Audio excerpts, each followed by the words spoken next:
I'm here today with Katie Stump. She's the general manager at the Greens Country Club. How you doing today, Katie? Amazing. Yeah, thanks for having me. Awesome. Yeah, I'm excited to have you on.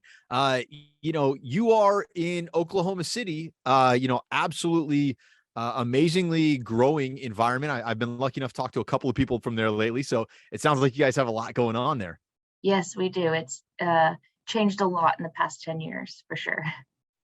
Awesome. Awesome. Well, we'll definitely dig into a little bit of that. Okay. So I think to start with, Katie, maybe tell us a little bit about yourself. You're the general manager of a country club. How did you get there? Yeah, so I started out very young in hospitality. And when I was 17 or 18, I went to culinary school. And after culinary school, I kind of just worked my way through the industry. I worked for a local company for about 9 to 10 years and started out as a line cook and ended up running as general manager one of their fine dining steakhouses. And then in 2018, I came to the Greens as the director of operations and now the general manager. That is awesome. Yeah. So I love as a general manager myself for a number of years. We always wear a lot of hats and we're always super excited to talk about our properties. Can you give us a little bit of an overview of your country club and kind of what you have going on there? Sure. So we have 144 acres in the heart of Oklahoma City, and we have a racket center that has clay courts, 5 indoor courts, paddle courts, pickle courts, and we have 2 pools. We have an 18-hole course, and then we have an extremely active social membership as well. Awesome. Awesome. So what kind of activities do you guys do there? We do a ton of golf activities, but for social, just something to get every membership, tennis, golf, and social active. We did just finish our fan favorite is the limo scavenger hunt, where we get 6 to 8 people in a limo, all the members, and then we give them a list of things to go find in the city, and they have 2 hours to get back with the items or the list. So it's a lot of fun. It's one of our biggest turnouts of the year, actually. Awesome. That sounds like a blast. Yeah, So you take them all over the city? Yeah, I don't. The limo driver does. Of course. Yeah. Of course. Yeah, not me. But yes, the limo driver does. They have like 15 stops in the city that they have to go to and get back in 2 hours. Very cool. Yeah. Very cool. Well, we've kind of tiptoed around this a little bit, but like Oklahoma City right now, what's there's a ton of growth. I think a lot of people, if you pay attention to markets and those markets that are growing right now, what do you think some of that growth is centered on, and what are you seeing coming into the market? I think that we see a lot coming into the market, mainly hospitality places. We have a resort going in just south of downtown, which is, to my understanding, one of the largest resorts that we'll have go in, and it'll bring a lot of tourists and travel into the city. But we have our downtown area probably needed the growth, but it happened quite quickly. And so we're trying to keep up now with staffing because of, the large boom of hospitality industry and coming into the city. Well, I think everybody knows that we're all kind of pulling from the same pool at this point in time. We are. I mean, anybody who talks to people at this point in time is considered basically hospitality. So, staffing is definitely one of those conversations around the country. You said you were having issues, with the boom coming in right now. What kind of issues are you guys having from a staffing perspective? It's just hard to keep up currently with the market. So we have, before, the country club can offer a lot better of a pay, more consistent, something that you get all year round. We pay our employees hourly versus just based on their tips. And so it was easier for us up until this year. And then probably about 2020, right after everything opened back up, it was a little bit more difficult because we had so much growth in Oklahoma City that the industry rose up where it needed to get. So now we're competing equally and not above. Okay. So there's been kind of a wage correction in the market, right? And your organization has come to meet that? Yes. We were always above the average, but now we are quite equal to the average in the city, which is definitely needed. But it's something that we're learning to pivot and redirect how we do our hiring. Okay. Well, I think one of the things that everybody is always interested in, right, is so you've got the wages kind of, you're in the ballpark, right? And that's what everybody says these days is as long as you're in the ballpark, the rest of it's on the leadership, right? Yeah. So what kind of things are you doing to kind of attract and retain talent at this point in time?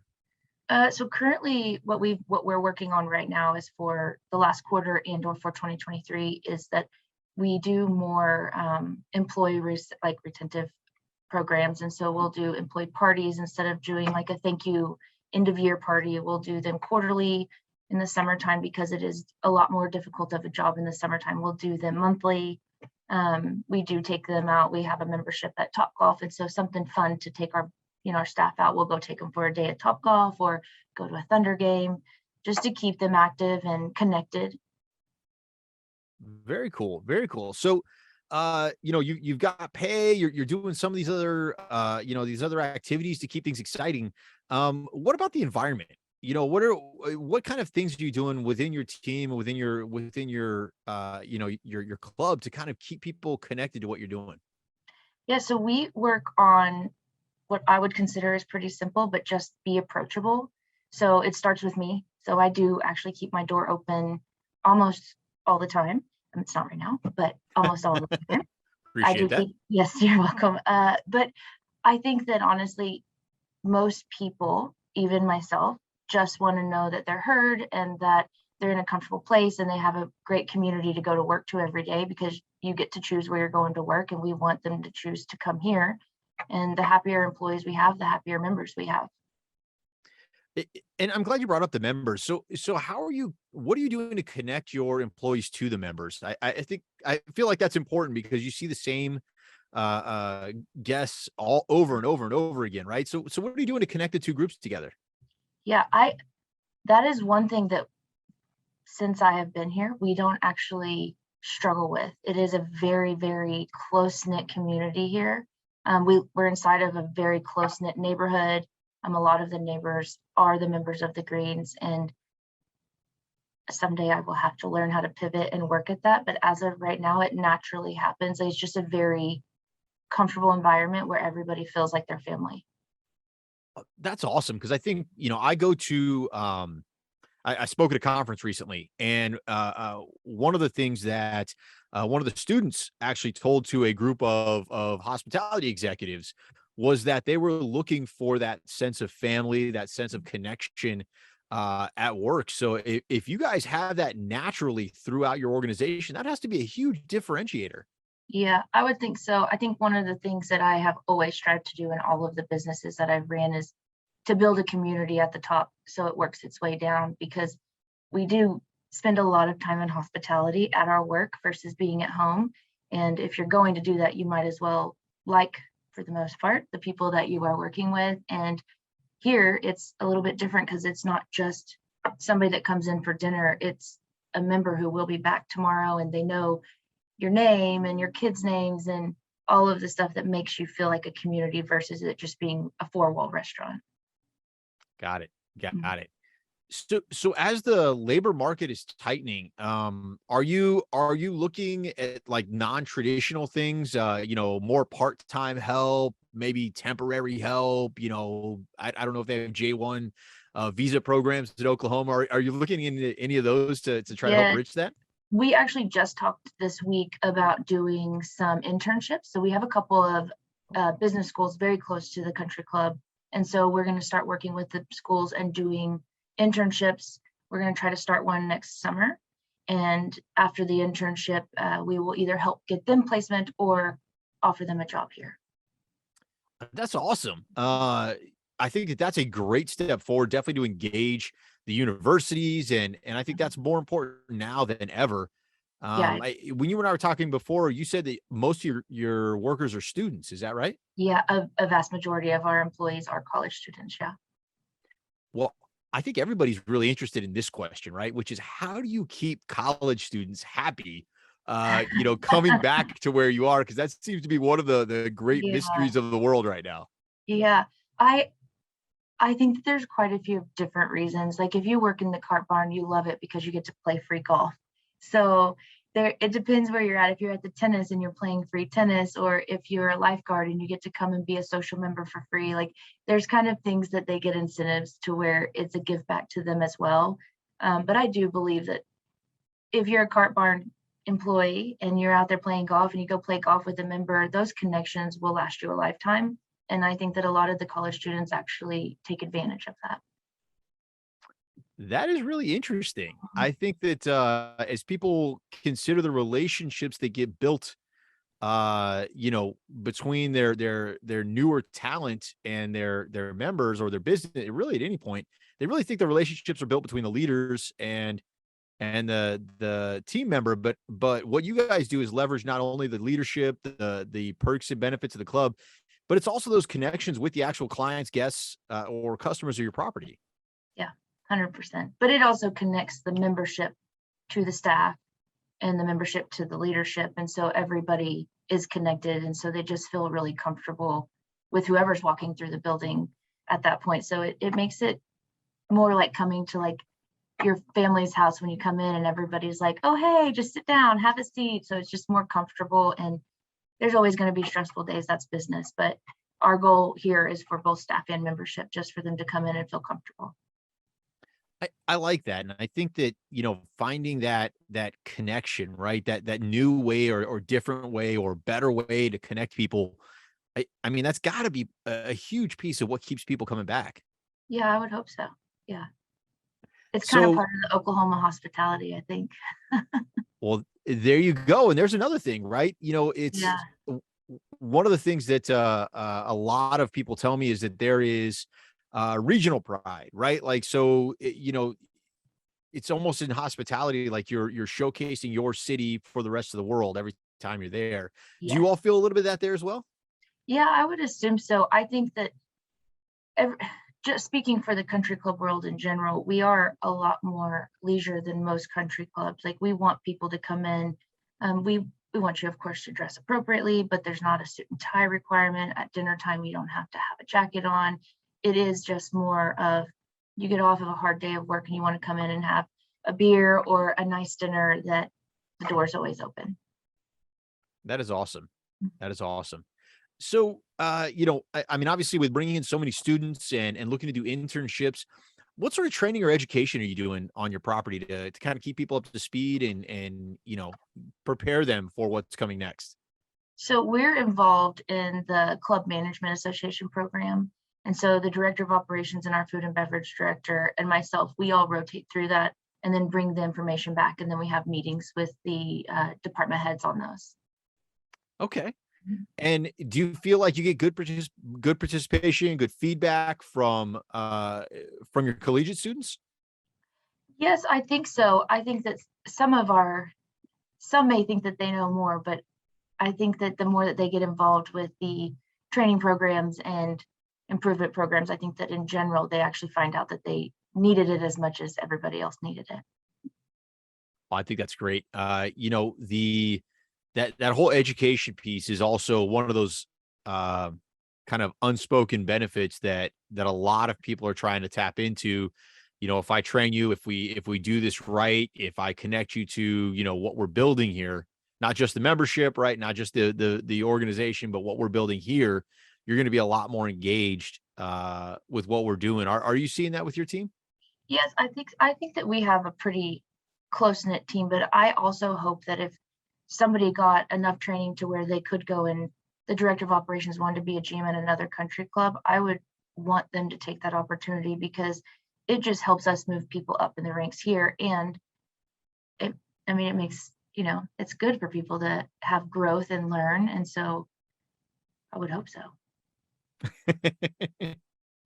So, I love talking to country clubs, right? Because it's a very different environment than, hotels or restaurants or, it's a lot of the same work, but it's a completely different environment. One of the things I love zeroing in on is, how you build that connection with your members, right? Because these are repeat clients that come back consistently.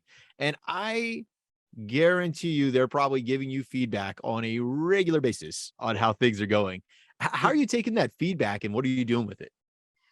Um, I hope that I take it well. That we don't have a board at the Greens Country Club, so it is just myself. So I am the general manager and I run the entire club business operations of it. And so the only person I go to for question is the owner. We have one owner.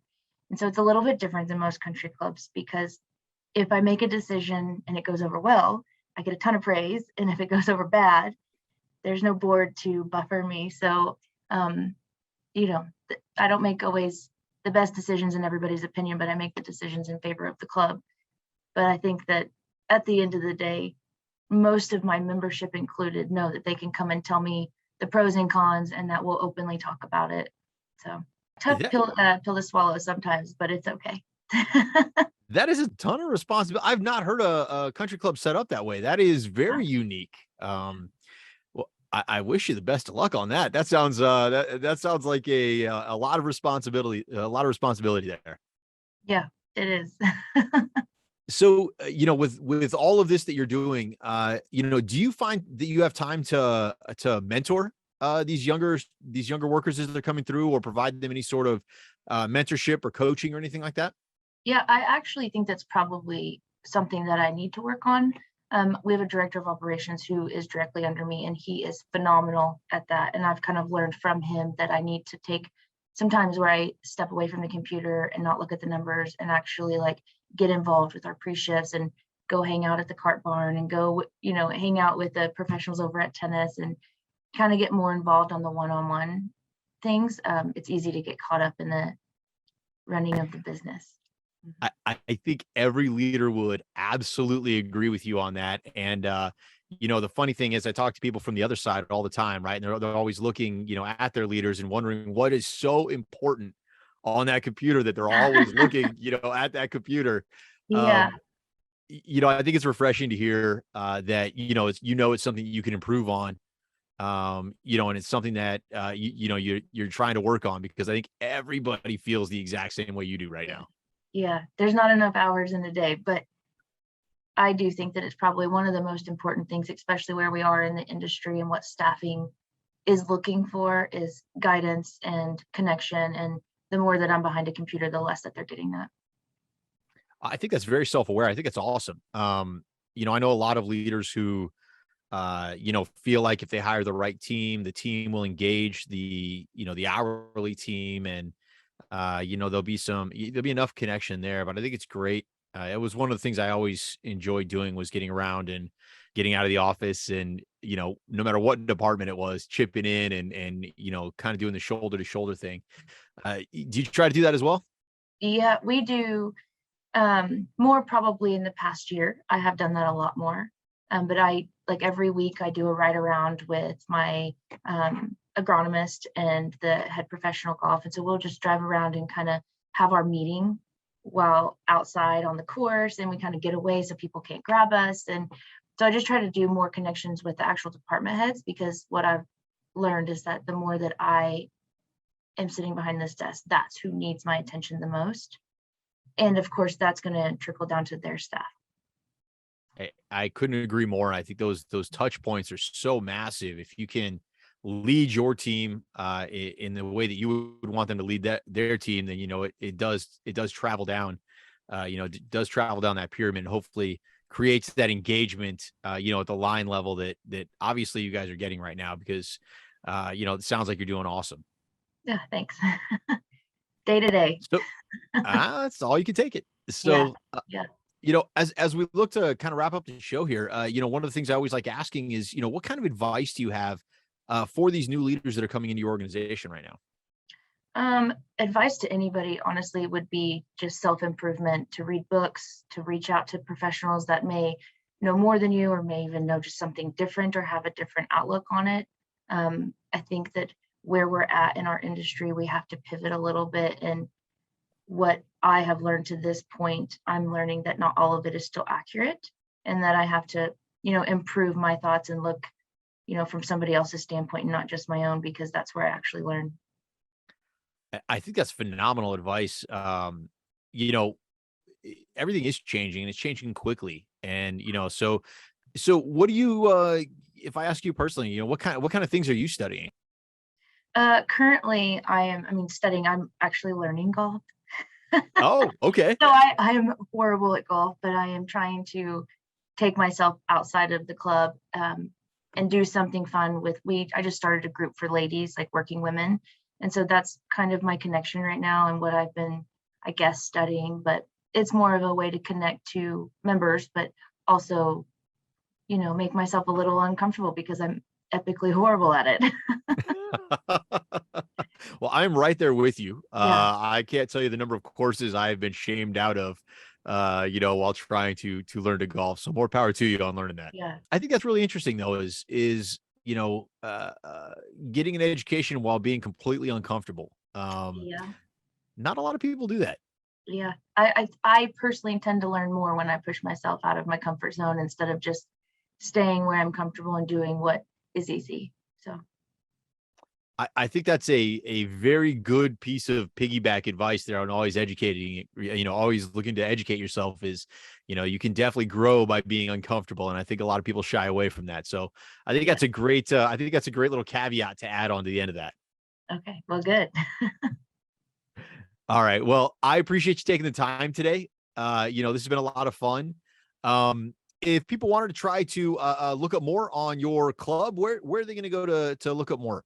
If they go to Facebook, you can look it up on Facebook. Almost all social media aspects. We do not have a Twitter anymore, but the Greens CCOKC is where we're at on all social media outlets. That's awesome. The Greens CCOKC. All right. That is awesome. Yes, thank Well, you. Katie, thanks for taking the time to be here today. And I look forward to connecting with you again in the future. Of course, thanks for having me. Yep. Have a great day. Thanks.